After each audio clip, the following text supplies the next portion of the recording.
Bonjour à tous et bienvenue dans ce premier épisode du Local Marketing Beat. L'idée ici, c'est de décrypter toutes les tendances du marketing local et de pouvoir en parler avec des experts. Le premier épisode va être consacré à la ChatGPT Mania. Je m'appelle Gabrielle Roussef, je suis responsable marketing chez Uberall et pour ce premier épisode, je suis en compagnie de Manon Ancard, qui est directrice produit. Alors je suis ravie qu'elle soit notre première invitée pour deux raisons. La première, c'est qu'elle connaît très bien Uberall parce que ça fait déjà 5 ans qu'elle travaille pour l'entreprise. Donc elle a un peu vu les prémices d'Uberall en mode petite start-up pour la voir évoluer vers une scale-up un peu plus installée, on va dire. Et aussi parce que Manon, c'est mon amie de toujours. Donc, je suis très contente qu'elle ait accepté mon invitation. Donc, merci encore à toi d'avoir accepté d'être avec nous. Merci pour l'invitation et j'ai hâte d'entrer dans le vif du sujet. Mais justement, allons-y sans perdre de temps. J'imagine que, à moins que vous ayez vécu enfermé dans une grotte au cours des 6 derniers mois, vous n'avez pas pu passer à côté de la ChatGPT Mania. Donc, c'est le sujet, comme je vous le disais, qu'on va décrypter aujourd'hui. Avant d'entrer un petit peu plus dans le côté professionnel du sujet, j'aimerais d'abord savoir ce que tu fais, si toi tu fais un usage personnel de ChatGPT, et si oui, lequel? Il y en a pas beaucoup parce que je pense que c'est un petit peu gadget. J'ai par curiosité testé un petit peu comme tout le monde d'interagir avec ChatGPT, de lui poser des questions, de lui demander son avis. Il a un avis très neutre. On n'arrive pas à tirer grand-chose de lui en tant que positionnement. Et en tant qu'information, je trouve que finalement, ça se distingue pas tellement de ce que j'aurais pu trouver sur Wikipédia, si ce n'est qu'il y a une note un petit peu plus sentimentale ou ça ressemble plus à une interaction avec un humain qu'avec un moteur de recherche. Là où j'ai une anecdote un petit peu rigolote d'une utilisation personnelle, c'est ma maman qui doit faire un discours à mon mariage, qui angoissait à cette idée-là, aussi bien en termes de créativité que l'idée de parler devant tout le monde. Et ChatGPT lui a donné un petit coup de pouce puisque lui a préparé son discours pour l'événement. D'accord, donc si je comprends bien, si le discours est pas top, on saura à qui la faute, et je pourrais du coup le dire à nos auditeurs parce que il se trouve que je fais partie de la liste des invités au mariage. Sur la structure, en tout cas, c'est sûr. J'espère qu'elle mettra un petit peu plus de personnalisation dans le discours ensuite, mais sur la structure, c'est sûr, ouais. J'espère aussi. Ok, donc maintenant on va passer à la dimension un petit peu plus professionnelle, c'est ce qui nous intéresse grandement aujourd'hui, comme vous vous en doutez. Donc je suis curieuse d'avoir ton avis là-dessus, savoir si on est plus face à une vraie révolution qui va complètement changer nos méthodes de faire les choses, ou plutôt sur un petit gadget en fait qui va nous amuser et dont on va se lasser assez rapidement. Avant de te laisser répondre, je vais aussi faire une petite précision pour les personnes qui nous regardent. On parle ici beaucoup de ChatGPT parce que c'est le mot l'outil qui a fait le buzz de ces derniers temps, mais en réalité, on englobe toutes les techniques d'intelligence artificielle similaires. Je pense notamment à Bard, donc la version Google de ChatGPT qui est sortie, si je me trompe pas, le mois dernier. Du coup, je répète ma question parce qu'au cas où je t'ai un petit peu perdu. Quels sont les usages que tu fais de ChatGPT d'un point de vue professionnel? À quels usages tu penses? Bah, tu as utilisé le terme gadget et si je suis assez d'accord sur l'idée que ChatGPT est plutôt un gadget dans l'utilisation à titre personnel, en revanche, je pense que dans le monde du travail, c'est assez révolutionnaire pour aider aussi bien à l'efficacité qu'à la créativité. Et du coup, j'y vois plein d'applications possibles. La première qui me vient en tête, surtout dans notre industrie, dans le marketing, pour aider leurs entreprises à créer une relation client, c'est justement dans la gestion du service client. Jusqu'à maintenant, les entreprises, elles utilisaient déjà des chatbots, mais ça fonctionnait plus en arborescence, où le robot allait piocher dans des FAQ pour en fait comprendre, essayer de contextualiser et répondre à une demande client. Alors qu'aujourd'hui, le fait que ChatGPT, il ait cette dimension plus humaine et qu'il arrive à se souvenir mieux du déroulé de la conversation et du sentiment qui y est mis, bah, l'interaction avec le robot devient tout de suite plus intéressante. Alors, je me permets là de faire une petite pause parce que peut-être que ce serait bien que tu nous définisses un petit peu la notion d'arborescence qui est peut-être pas claire pour tout le monde. Et c'est vrai que là-dessus, on est tout à fait raccord. Je pense qu'il n'y a rien de plus frustrant que de se rendre compte qu'on est en train de parler à un bot et non à une personne humaine. Du coup, peut-être que tu peux nous parler un petit peu de l'arborescence. Alors, l'arborescence, ça fonctionne par exemple, tu sais, tu vas sur le service client et ça commence par te demander un petit peu le thème de ta demande. Et en fait, ça va continuer à te poser des questions de telle sorte à comprendre dans quelle base de données il faut aller piocher l'information. Alors que avec un chat GPT, il va réussir à comprendre par ton message dans quelle base de données il doit aller piocher immédiatement.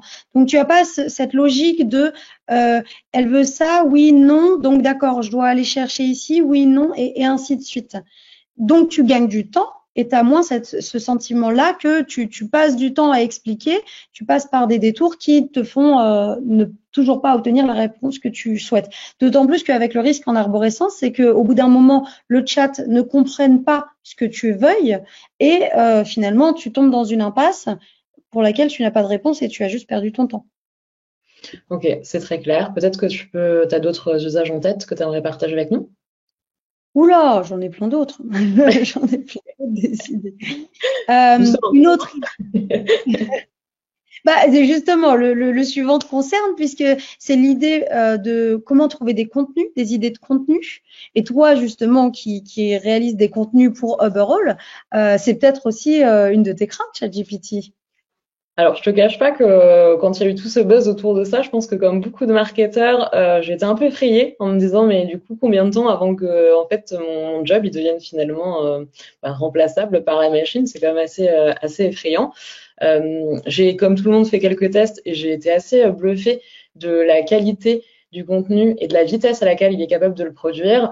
En revanche, c'est vrai que je vais rejoindre un peu ce que tu disais avec ta mère tout à l'heure. Pour produire un article de qualité et qui soit très informatif et qui apprenne quelque chose à l'audience, je pense qu'il faut quand même, pour l'instant, on ne peut pas se passer de l'intervention humaine.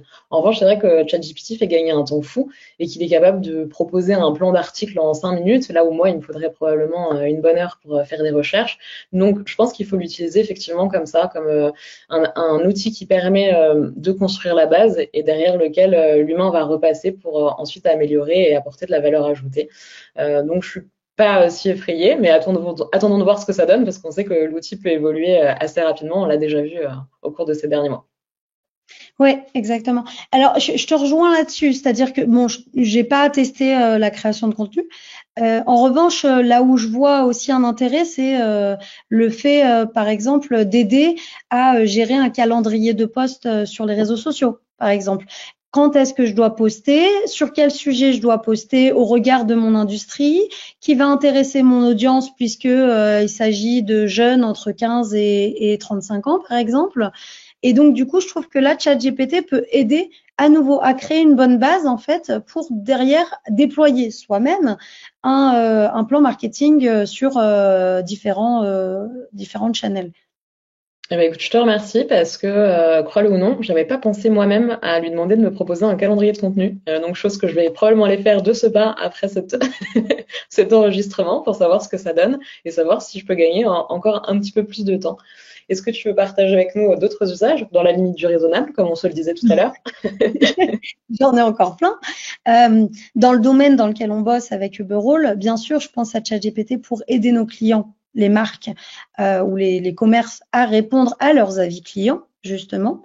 On sait aujourd'hui que les avis clients, ça participe de manière importante à la manière dont on va être classé sur les moteurs de recherche pour un commerce.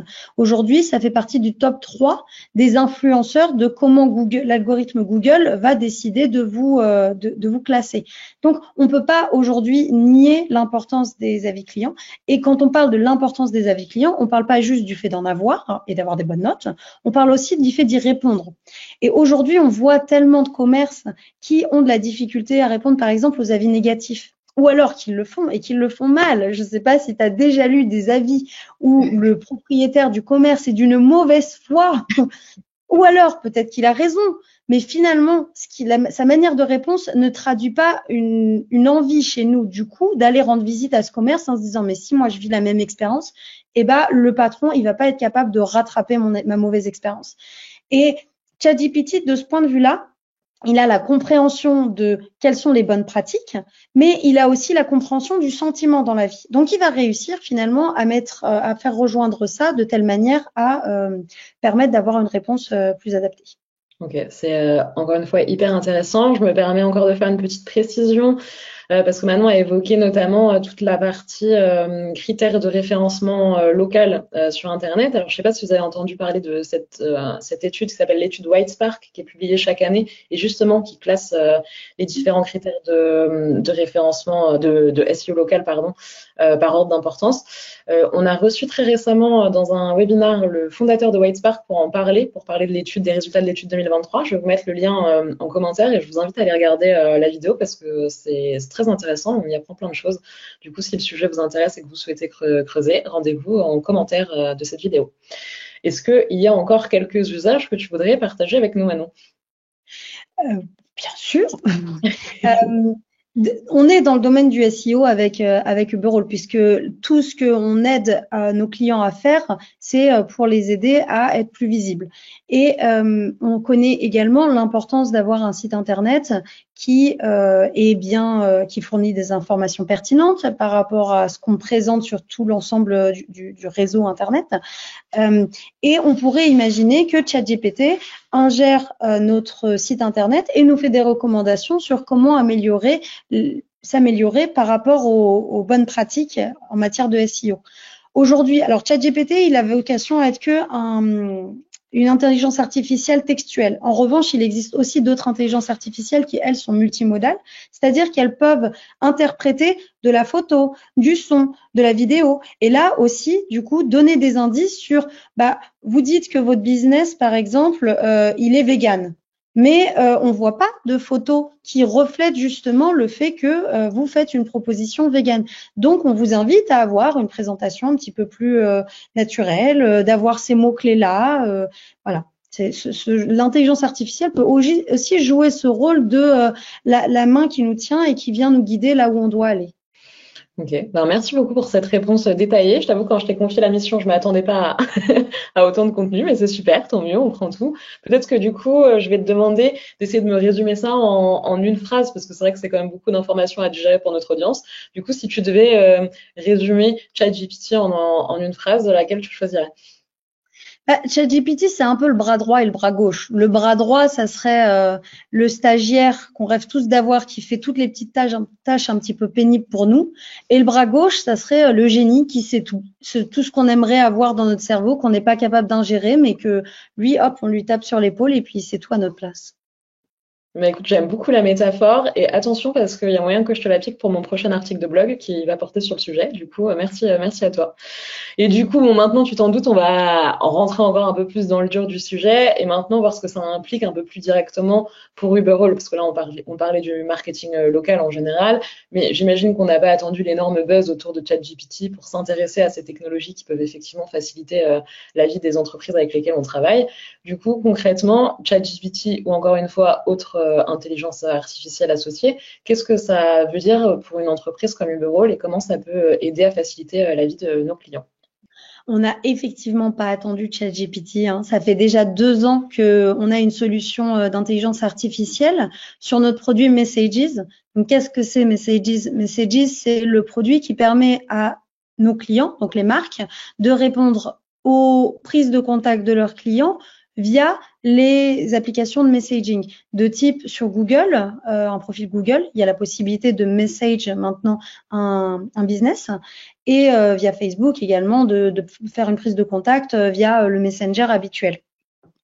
En fait, jusqu'à maintenant, nous, l'intelligence artificielle, elle piochait dans l'information de l'établissement, donc tous ces attributs, les horaires d'ouverture, l'adresse, les moyens de paiement, la langue parlée, les marques, tous ces attributs-là venaient aider à répondre aux questions de leurs clients qui avaient une forte intention de se déplacer en boutique ou de réaliser un achat. Et on s'est rendu compte qu'on arrivait aussi aux limites de ce modèle-là, puisque les questions comme elles avaient une réelle volonté de transaction, il y avait cette nécessité d'aller plus loin, d'interpréter mieux finalement l'intention des clients dans leur début de message et ensuite de mieux l'adresser avec une réponse qui était en adéquation avec leur demande.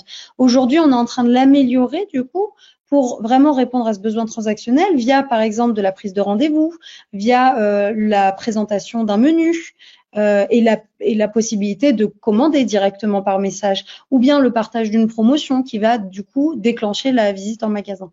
Donc, ChatGPT, enfin en tout cas l'amélioration d'une intelligence artificielle en apportant plus de sentiments va permettre d'être beaucoup plus pertinent dans l'échange, de telle sorte à ne pas rater une opportunité transactionnelle.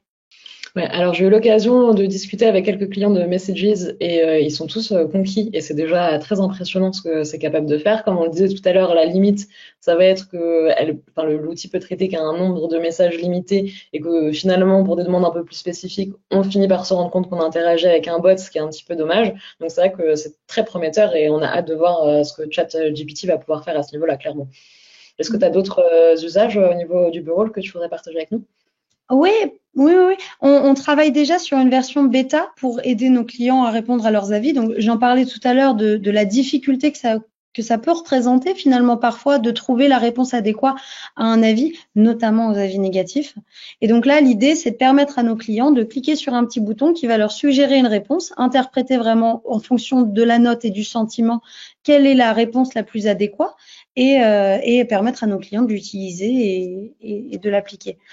On a aussi lancé en 2022 une nouvelle fonctionnalité qu'on appelle Google Auto-Response qui permet de répondre automatiquement à tous ces avis clients qui n'ont pas de contexte, les avis clients qui n'ont qu'une note et pas de texte.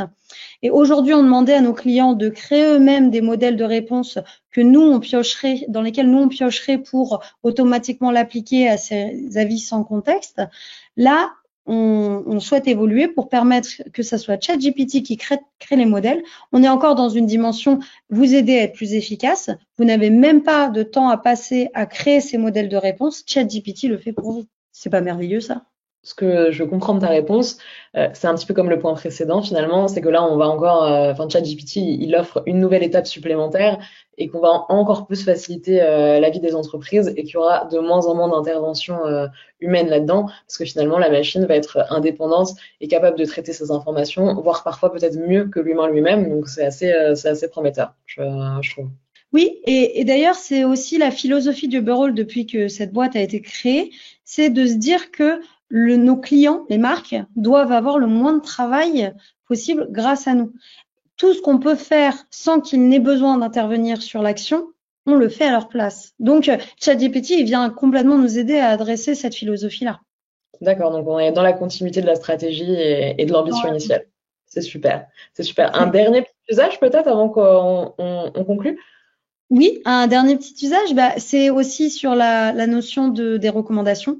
Aujourd'hui, tous les outils ont une section analytics, en fait. Tout le monde, toutes les entreprises aujourd'hui regardent les chiffres. On est dans l'ère de la donnée et aujourd'hui, on ne peut pas passer à côté d'avoir une dimension analytics qui permet de comprendre en fait quelle est la valeur qu'on obtient en utilisant cet outil. Le problème, c'est que ça a atteint sa limite, c'est-à-dire qu'on voit la donnée, on sait la lire, on la comprend, mais on ne sait pas toujours quoi faire avec. Et aujourd'hui, ChatGPT il pourrait aussi nous aider à interpréter cette donnée de telle manière à nous donner des recommandations sur OK, qu'est-ce que je fais après? Tout à l'heure, je te parlais par exemple du calendrier de poste.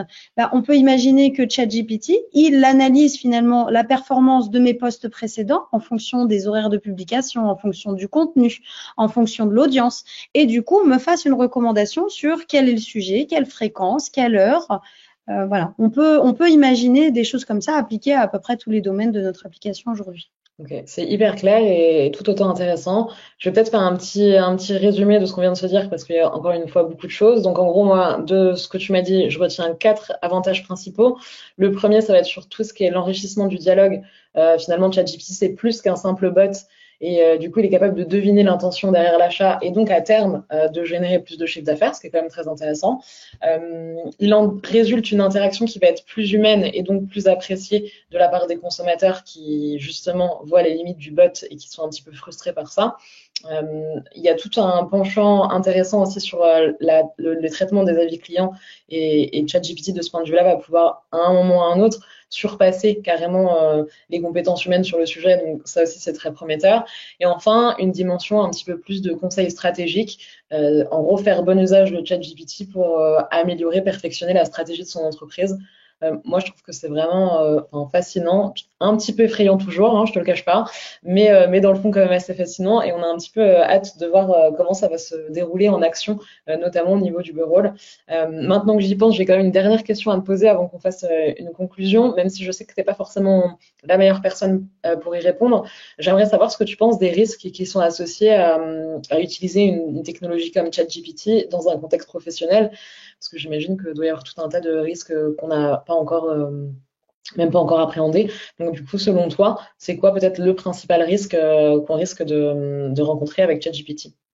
Dans notre domaine du marketing local, le risque que je vois, c'est la fiabilité de l'information. C'est le fait que aujourd'hui, ChatGPT puisse dans des bases de données dont on n'a pas forcément toujours le contrôle. Et donc, du coup, quelle est l'information en tant que marque qui va être partagée à mon sujet?